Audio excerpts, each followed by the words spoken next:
આદિવાસી બજેટમાંથી અમૃત મહોત્સવો કાઢે છે, વિકાસ મહોત્સવો કાઢે છે, ગૌરવ યાત્રાઓ કાઢે છે અને પોતાના તાઇફાઓ કરે છે। ત્યારે હવે આપણે બધાએ જાગી જવાનું છે અને આ સરકારને 2027માં ઉખાડીને આપણે ફેંકી દેવાની છે। આઝાદીમાં આપણું આટલું મોટું યોગદાન હતું, દેશ આઝાદ થયો, દેશમાં લોકશાહી આવી, લોકશાહીમાં દેશમાં બંધારણ બન્યું અને બંધારણની કલમમાં 444, 244, 13 કમાં આપણા વિસ્તારને 5મી અનુસૂચિ તરીકે જાહેર કરવામાં આવ્યો। એ જ પ્રકારે દેશના આસામ હોય, સિક્કિમ હોય, મિઝોરમ હોય, નાગાલેન્ડ હોય, મેઘાલય હોય, તમામ રાજ્યને અનુસૂચિ 6 અંતર્ગત સમાવેશ કરવામાં આવ્યો। ત્યારે અનુસૂચિ 6 ત્યાં લાગુ કરવામાં આવી અને ગુજરાતમાં આજ દિન સુધી અનુસૂચિ 5 લાગુ કરવામાં નથી આવી। અને આ સત્તામાં બેઠેલા લોકો અનુસૂચિ 5 લાગુ હોવા છતાં પોતાનો સત્તાનો દુરુપયોગ કરીને આદિવાસીઓની જમીનો છીનવી રહ્યા છે, આદિવાસીઓના ખનીજો છીનવી રહ્યા છે, કુદરતી સંપાદનો છીનવી રહ્યા છે, રોડના નામે, ડેમના નામે, આ વિસ્તારમાં કોરિડોરના નામે, જીએમડીસીના નામે, હાઇડ્રોપાવરના નામે, જીઆઈડીસીઓના નામે, સરકારી આવાસોના નામે, સ્ટેચ્યુના નામે આજે આદિવાસીઓને એમની જમીનો છીનવાઈ રહી છે। આજે આખા દેશમાં 80 લાખ આદિવાસીઓ વિસ્થાપિત થયા છે, એ આ સરકારો દ્વારા કરેલી દેન છે સાથીઓ। આજે ગુજરાતમાં, આજે દેશમાં 8% આદિવાસીઓ છે। 2011ની વસ્તી ગણતરી પ્રમાણે 11 કરોડથી પણ વધારે દેશમાં આદિવાસીઓ છે। આજે ગુજરાતમાં 15% આદિવાસીઓ છે। 1,25,00,000 આદિવાસીઓ ગુજરાતમાં છે। 29 જાતિઓ ગુજરાતમાં આદિવાસીઓની છે। આજે તમે મને બતાવો કયા ક્ષેત્રમાં આદિવાસીઓ 15% છે, બતાવો મને। તમે સચિવાલયમાં જશો, આદિવાસીઓનું લિસ્ટ તમે માંગજો, તમે હાઈકોર્ટના જજની યાદી જોઈ લેજો, તમે ઇન્ડસ્ટ્રીયલના આપણા આદિવાસીઓને કેટલા લાભો મળ્યા છે જોજો, તમે રિયલ એસ્ટેટમાં આપણા આદિવાસીઓની સંખ્યા જોજો। ત્યારે આઝાદીના 78 વર્ષમાં સરકારોએ માત્ર ને માત્ર આદિવાસી બજેટમાંથી અમૃત મહોત્સવો કાઢે છે, વિકાસ મહોત્સવો કાઢે છે, ગૌરવ યાત્રાઓ કાઢે છે અને પોતાના તાઇફાઓ કરે છે। ત્યારે હવે આપણે બધાએ જાગી જવાનું છે અને આ સરકારને 2027માં ઉખાડીને આપણે ફેંકી દેવાની છે। સાથીઓ, અમે 4 વર્ષ પહેલા જનનાયક બિરસા મુંડાજીની પ્રતિમા ડેડિયાપાડામાં સ્થાપના કરતા હતા અને એમના વિચારોને ઉજાગર કરવા માટે, એમના વિચારોમાંથી આવનારી પેઢી પ્રેરણા લે માટે અમે ત્યાં પ્રતિમા સ્થાપિત કરતા હતા। ત્યારે આ ભાજપના સાંસદ મનસુખભાઈ વસાવા, 3 જિલ્લાની પોલીસ અને એમના આરએસએસ વાળાએ આપણને ત્યાં પ્રતિમા સ્થાપતા અટકાવી દીધા હતા અને પ્રતિમા સ્થાપતા આપણા ઘણા લોકોને ડિટેન કર્યા હતા। 3 જિલ્લાની પોલીસ અમને પકડવા માટે આવી હતી, છતાં આપણે એમનાથી ડર્યા નથી અને બિરસા મુંડાની પ્રતિમા ડેડિયાપાડામાં સ્થાપિત કરી છે। ત્યારે આજે દેશના વડાપ્રધાનને આજે ડેડિયાપાડા આવવું પડે, એ આપણા બધાની તાકાત છે।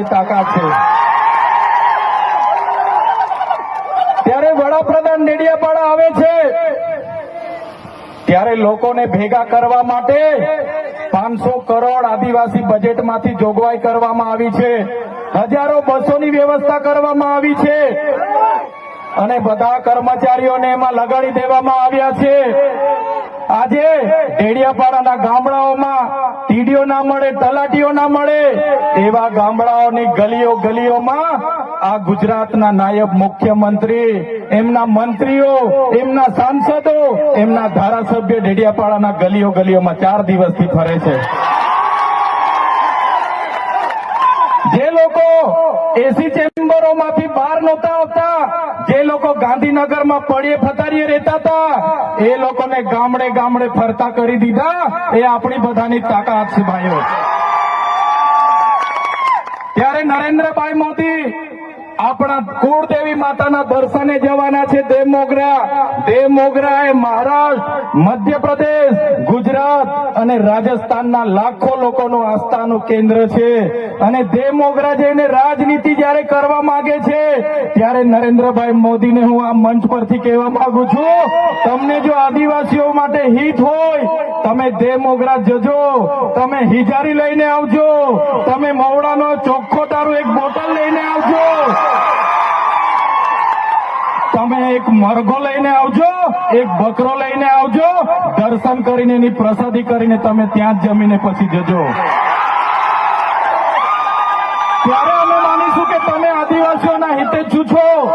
તમે આદિવાસીઓ માટે આજ દિવસ સુધી તમે 24 વર્ષથી રાજનીતિમાં છો, આગળ મુખ્યમંત્રી હતા, હમણાં વડાપ્રધાન છો.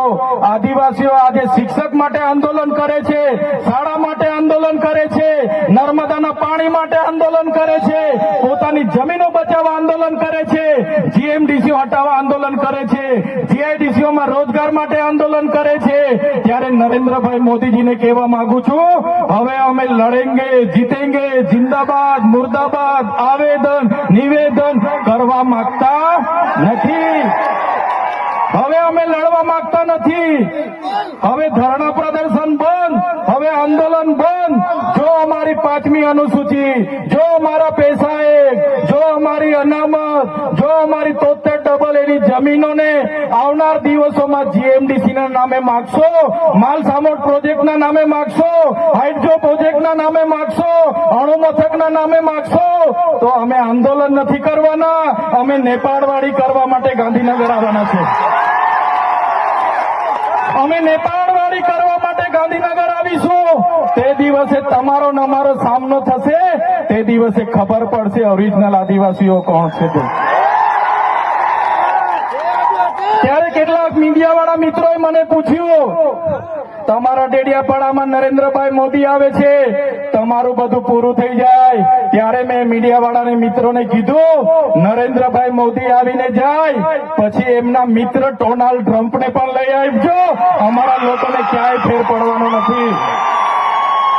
હવે અમારા લોકો જાગી ગયા છે, અધિકારોની વાત કરીએ છીએ. સંવિધાન અધિકારો અમને આપો, સામાજિક અધિકારો આપો. અમને જે મળેલી અમારા અધિકારોની વાત અમે કરીએ છીએ ત્યારે અમને ખબર પડી ગઈ કે આદિવાસી સમાજ હવે જાગૃત થયો છે. ત્યારે બિરસા મુંડાના રથ જયારે લઈને ફર્યા, એમના મંત્રી તંત્રી મારું નામ લઈને મને ગાળ બોલે કે પેલો ચૈતર વસાવો અહીંયા આવે છે, આમ કરે છે, તેમ કરે છે, ફલાણું કરે છે, ઢીકડું કરે છે. એ મંત્રીઓને પણ કહેવા માંગુ છું, એ પ્રદેશ પ્રમુખને પણ કહેવા માંગુ છું, ચૈતર વસાવાને ગાળ બોલવાથી અમારા આદિવાસીઓનું ઉત્થાન નથી થવાનું. તમે આદિવાસીને ઉત્થાનની વાત કરો. મને ગાળ બોલવાથી અમારા લોકોનો જો વિકાસ થઈ જવાનો હોય તો હું દરરોજ તમારી ઓફિસે તમારી ગાળ ખાવા માટે પણ તૈયાર છું.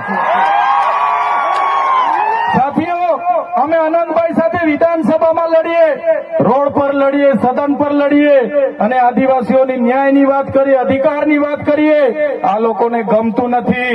અનંતભાઈ પર અનેક કેસ થાય, મારા પર અનેક કેસ થાય, અમને જેલોમાં નાખવામાં આવે, પણ અમે આ સરકારની જેલોથી અમે ડરવાવાળા લોકો નથી, અમે લડવાવાળા લોકો છે.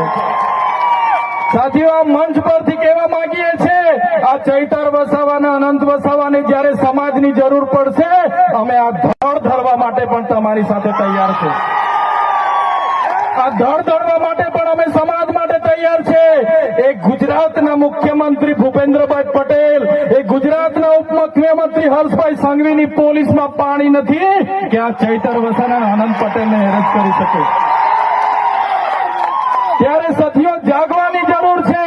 આગળ ડોક્ટર સાહેબે કીધું, આપણી જે મૂળ સંસ્કૃતિ છે આપણે ભૂલી ચાલ્યા. આપણો નંદરિયો દેવ, આપણો ગામનો હિમારિયો દેવ, આપણો વાઘ દેવ, ગોવાળ દેવ, આપણો કાળિયો ભૂત, આપણે ધરતી માતાને પૂજનારા, આપણે નદી નાળાને પૂજનારા, આપણે ચંદ્ર અને સૂર્યને પૂજનારા, આપણે પ્રકૃતિના પૂજક તરીકે છે. ત્યારે જન્મ મરણની વિધિ, લગ્નની વિધિ આપણે ભૂલી ચાલ્યા છે.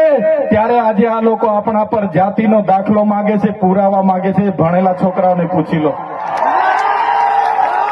સાથીઓ, જે આપણી રીત પરંપરાઓ છે, આપણો જે પહેરવેશ છે, આપણા પૂર્વજો આઝાદી પહેલા ઓળખી કાઢતા હતા. ગોરા અંગ્રેજો આવ્યા, એમના પહેરવેશ, એમની બોલી પરથી આપણા પૂર્વજો જાણી ગયા કે આપણા દુશ્મન છે. આજે તો આપણે એ લોકોની સંસ્કૃતિ અપનાવતા થઈ ગયા, એ લોકોના પેન્ટ શર્ટ પહેરતા થઈ ગયા, એ લોકોના જીન ટી શર્ટ પહેરતા થઈ ગયા, એ લોકોના બૂટ સૂટ આપણે પહેરતા થઈ ગયા. આપણી બહેનો પણ આજે પંજાબી પહેરતી થઈ ગઈ, ડ્રેસ પહેરતા થઈ ગયા, ચણિયા ચોરી પહેરતી થઈ ગઈ, જીન્સ ટી શર્ટ પહેરતા થઈ ગયા. ત્યારે આવનારા દિવસોમાં આપણો દુશ્મન કોણ છે તે આપણને ખબર પડવાની નથી. ત્યારે આપણે મૌલિક નૈતિક મૂલ્યો આપણે જાળવવા પડશે. આપણી બોલી ભાષા આપણે સાચવવી પડશે. આપણો પહેરવેશ, આપણી સંસ્કૃતિ, આપણા વારસામાં મળેલી આપણી પરંપરાઓ, રીત રિવાજો આપણે સાચવવા પડશે. સાથીઓ, આપણા વિસ્તારમાં વૈશ્વિકરણના નામે જમીનો છીનવાય છે. ઔદ્યોગિકરણના નામે જીઆઈડીસી આવી, એમાં જમીનો છીનવાઈ ગઈ. અને તમે જોઈ લો, આજે ધર્માંતરણના નામે આદિવાસીઓને ભોળવામાં આવે છે. આજે શિક્ષણના નામે ધર્મના પ્રચારો થાય છે. ત્યારે મારા આદિવાસી સાથીઓને કહેવા માંગુ છું, જે દિવસે આપણે આજે આદિવાસી તરીકે મટી જઈશું, તે દિવસે આપણું અનામત પણ આપણને મળવાનું નથી. તે દિવસે આપણે જમીનો પણ બચાવી નથી શકવાના. સંવિધાને આપેલી જળ, જંગલ, જમીન પરના અધિકારો પણ નથી બચાવી શકવાના.